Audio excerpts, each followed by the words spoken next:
ورحمۃ اللہ نحمدہ ونصلی علی رسولہ الکریم اما بعد فاعوذ باللہ من الشیطان الرجیم بسم اللہ الرحمن الرحیم رب اشرح لی صدری ویسر لی امری واحلل عقدۃ من لسانی یفقہوا قولی۔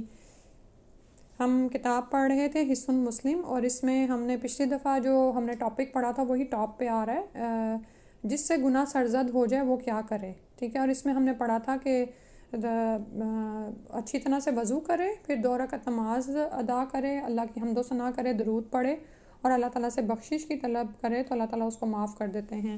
اس سے اگلا ٹاپک جو آج ہم نے کرنا ہے شیطان اور اس کے وسوسے دور کرنے کی دعا، اور اس میں اللہ تعالیٰ سے پناہ طلب کرنا، ٹھیک ہے۔ اور وہ آپ کو مختلف کلمات کے ذریعے ہم اللہ تعالیٰ سے کی پناہ میں آتے ہیں، اللہ کی پناہ میں آتے ہیں، ٹھیک ہے۔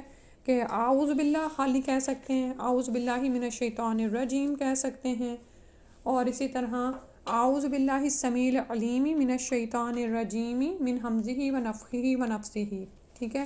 یہ والی دعا بہت ہی مؤثر ہے، یہاں پہ لکھی بھی نہیں ہے لیکن آپ ویسے اس کو یاد کر لیں، کیونکہ اس میں اللہ تعالیٰ کے اسماء الحسنہ کے ساتھ شیطان مردود کے شر سے پناہ مانگی گئی ہے، اور پھر اینڈ پہ آتا ہے من ہمزہ ونفخہ ونفثہ۔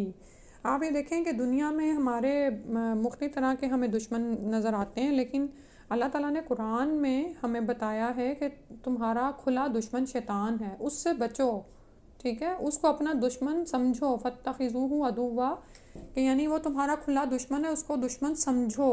لیکن ہم کیا ہوتا ہے کہ یوزلی ہم اس کو دشمن سمجھ نہیں رہے ہوتے، ہمیں نہیں سمجھ آتی کہ وہ ہمارے ساتھ کیا وار کر رہا ہے اور کس طرح سے ہمیں تنگ کر رہا ہوتا ہے بعض اوقات۔ تو جب بھی آپ کی ایسی حالت ہو کہ آپ کو لگے کہ اللہ کے بارے میں آپ کو بہت سارے وسوسے آ رہے ہیں، یا یہ کہ اسی طرح باہمی تعلقات بعض اوقات خراب ہو رہے ہوتے ہیں، ٹھیک ہے، تو یہ سارا کچھ شیطان کی چالوں کی وجہ سے ہوتا ہے۔ اور اسی طرح بعض اوقات ہمارے نفس کی طرف سے ایسے ہی چیزیں آ رہی ہوتی ہیں کہ جس کی وجہ سے ہم نیکی کے کام میں پیچھے رہ جاتے ہیں، یا وہ اعلیٰ مقاصد جن کو ہم نے حاصل کرنا ہوتا ہے اس سے ہم پیچھے ہٹ جاتے ہیں۔ مثلاً بعض اوقات سستی ہے، غفلت ہے، کاموں میں دیر ہو جانا، ٹھیک ہے۔ تو اپنے آپ کو اپنا جائزہ لینا چاہیے اور دیکھنا چاہیے کہ یہ کیا صورتحال ہے، ٹھیک ہے۔ تو اس میں یاد رکھیں کہ اللہ سبحانہ و تعالیٰ جائز اور حلال کو ہمارے لیے پسند کرتے ہیں، تو جب آپ جائز کو لیتے ہیں، اس کو لے کر خوش ہوتے ہیں تو اللہ تعالیٰ خوش ہوتے ہیں آپ سے۔ لیکن جب انسان نعوذ باللہ حرام کو لے، حرام میں پڑھ کے خوش ہو، حرام کام ہیں، حرام چیزیں ہیں، حرام مال ہے، اس کو لے کے خوش ہو، تو دراصل یہ وہ شیطان کو خوش کر رہا ہے، ٹھیک ہے۔ یہ سب شیطان کو پسند ہے، اور اس میں ہم دیکھ سکتے ہیں مثلاً صرف ایک ہی چیز آپ لے لیں کہ اللہ سبحانہ و تعالیٰ ہمارے لیے قرآن کو پسند کرتے ہیں کہ ہم اس کو پڑھیں، لیکن دوسری طرف شیطان کیا چاہتا ہے کہ ہم شیطان کا باجا، یعنی ہر طرح کے جو بھی گانے، فحش میوزک یا ایسی چیزیں ہیں وہ سنیں، تو اس سے وہ خوش ہوتا ہے۔ تو اسی طرح ہم ہر چیز کو کمپیریزن کر سکتے ہیں کہ کیا ہم حلال کو لے کر خوش ہوتے ہیں یا حرام کو پا کر خوش ہو جاتے ہیں نا۔ تو اگر ایسا ہے تو پھر دیکھنا چاہیے کہ شیطان کی چالیں ہم پر کس حد تک اثر انداز ہو رہی ہیں، اور بعض اوقات وہ ہم پر چالیں تو نہیں چلا پاتا لیکن وہ وسوسے ضرور ڈالتا ہے، جیسے اس میں دعا میں آ رہا ہے نا من ہمزہ ونفخہ ونفثہ، کہ وہ حمز کا مطلب ہوتا ہے کہ کسی کے جسم میں اس طرح انگلیاں چبھونا کہ اسے تکلیف ہو، ٹھیک ہے۔ تو یہ بھی معنوی اعتبار سے شیطان بعض اوقات ہمارے ذہن میں ایسے ایسے وسوسے ڈالتا ہے کہ یعنی ہم بیان کرنے سے بھی گھبراتے ہیں ایسی چیزوں کو نا۔ اللہ کے بارے میں شکوک ڈال دینا، ہمارے اپنے اسپاؤس کے بارے میں ہمیں اس طرح کے بدگمانیاں ڈالنا ہمارے دلوں میں، ہمارے رشتہ داروں کے خلاف، بعض اوقات اپنے ہی بچوں کے خلاف شیطان ہمیں ایسے وسوسے ڈال رہا ہوتا ہے، یعنی کہ بدگمانیاں ڈال رہا ہوتا ہے کہ ہمارے تعلقات خراب ہو رہے ہوتے ہیں۔ تو پھر جو بھی شیطان سے بچنے کی دعائیں نا وہ پڑھتے جایا کریں، ربی اعوذ بک من ہمزات الشیاطین و اعوذ بک ربی ان یحضرون، ٹھیک ہے۔ اور جب بھی کچھ ایسا محسوس ہو، کوئی سستی محسوس ہو، کوئی کسل مندی ہو، کسی کے بارے میں برا خیال آ رہا ہو، کیونکہ چیز پتہ کیا ہوتی ہے، جیسے بدگمانی ہے نا، آپ کو دوسروں کے بارے میں آپ برا سوچ رہے ہیں تو پھر فائنلی وہ چیز زبان پر آ کے گناہ بھی نکلے گا کہ غیبت آپ کر دیں گے کسی کے خلاف۔ تو ان چیزوں کو وسوسوں کو پکڑنا اسی وقت بہت ضروری ہوتا ہے، ٹھیک ہے. تو فوراً اللہ تعالیٰ کی پناہ میں انسان آئے اور معوذاتین پڑھے، ٹھیک ہے. اور دونوں جو صورتیں ہیں نا، سورۃ الفلق اور سورۃ الناس، اس سے بڑھ کر تو کوئی دم نہیں ہے، جو نبی صلی اللہ علیہ وسلم پر بھی جبریل علیہ السلام نے آ کر کیا تھا، اور آپ صلی اللہ علیہ وسلم نے اس کو لازم پکڑا ہوا تھا اپنی زندگی میں. تو ہم بھی اس کو ضرور کریں، ٹھیک ہے. تو کیونکہ آپ یہ دیکھیں کہ اگر وسوسوں کے پیچھے انسان پڑ جائے تو پھر کیا ہوتا ہے کہ ابھی جیسے میں نے بتایا، بدگمانی سے آگے انسان حسد، غیبت، چغلی میں پڑ جاتا ہے.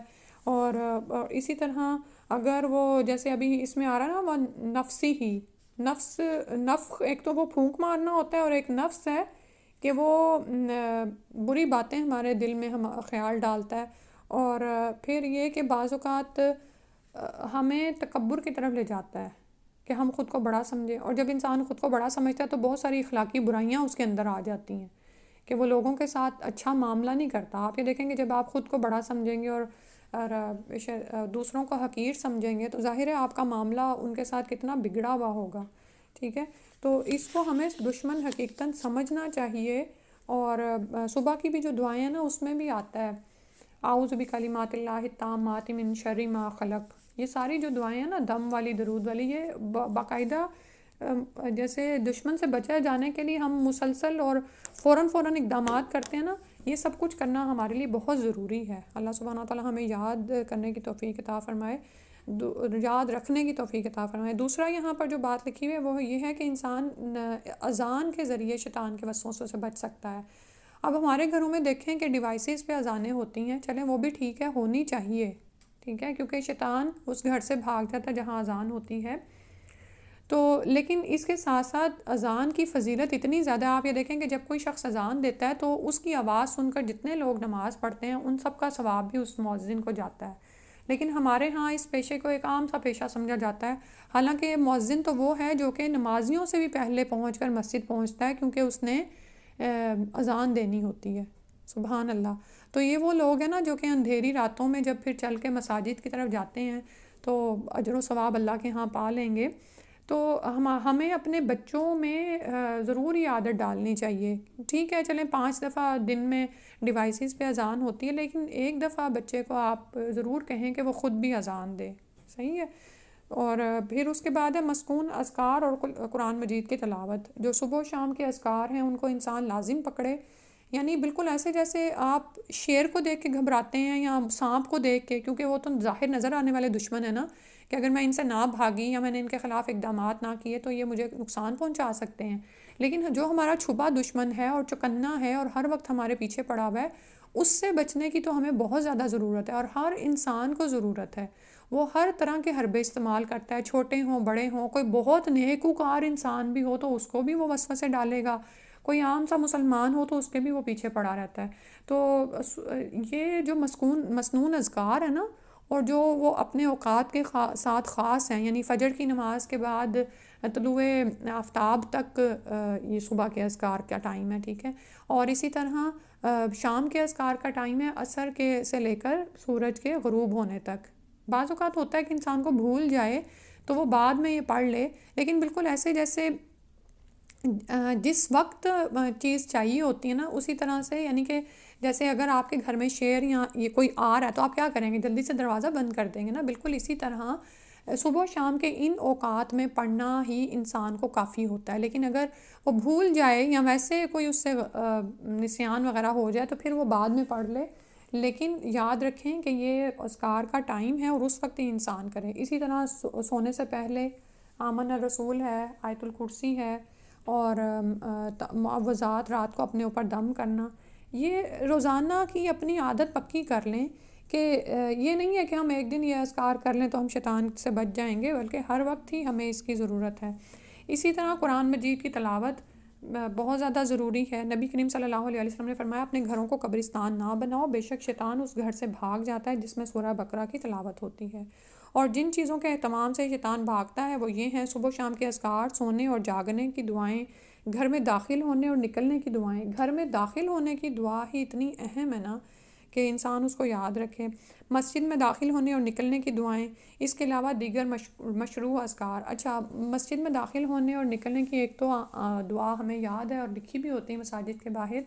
ایک شیطان کے حوالے سے جو دعا سکھائی گئی ہے وہ ہے اعوذ باللہ العظیم و بوجہہ الکریم و سلطانہ القدیم من الشیطان الرجیم۔ یہ انسان پڑھ لے تو وہ شیطان سے بچ جاتا ہے۔ تو پھر آپ یہ دیکھیں کہ جب آپ شیطان سے بچ جائیں گے تو آپ کی نماز بھی کتنی پرسکون خشوع والی ہوگی۔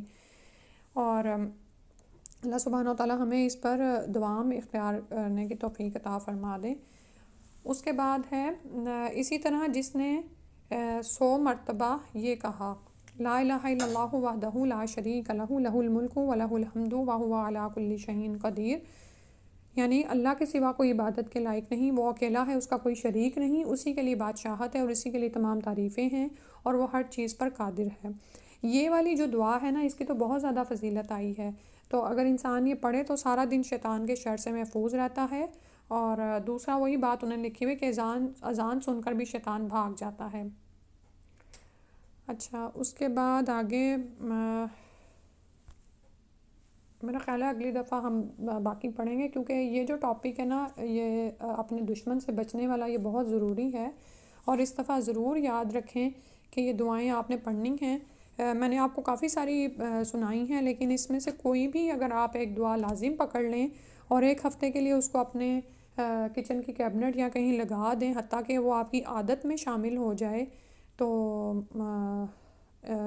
یعنی کہ یہی کافی ہے ہمیں۔ آپ یہ دیکھیں نا کہ ہم نے اپنے دشمن سے بچنے کا اہتمام کر لیا، یہ اتنی بڑی چیز ہے کہ وہ دشمن جو خاص طور پر جب آپ علم سیکھنے کی راہ پر چلتے ہیں نا، تو تب وہ زیادہ پیچھے آتا ہے، کیونکہ جو علم کی راہ پر چلا وہ دراصل جنت کے راستے پر چلا، ٹھیک ہے۔ اسی طرح جب آپ قرآن کی طرف آتے ہیں تب یہ بہت زیادہ وسوسے ڈالتا ہے، یا تو آپ کے دل میں یہ خیال ڈالے گا یا آپ کو کسی کے ذریعے سے تنگ کرے گا، تو فوراً سمجھ جایا کریں کہ یہ جو اب مجھے قرآن سے اور سیکھنے کی محفل سے دور کر رہا ہے نا، یہ دراصل شیطان ہی ہے جو وسوسے ڈال رہا ہے، اور اس سے بچنے کے مجھے کیا کیا حربے اختیار کرنے ہیں، کیا کیا طریقے مجھے آنے چاہیے، ٹھیک ہے۔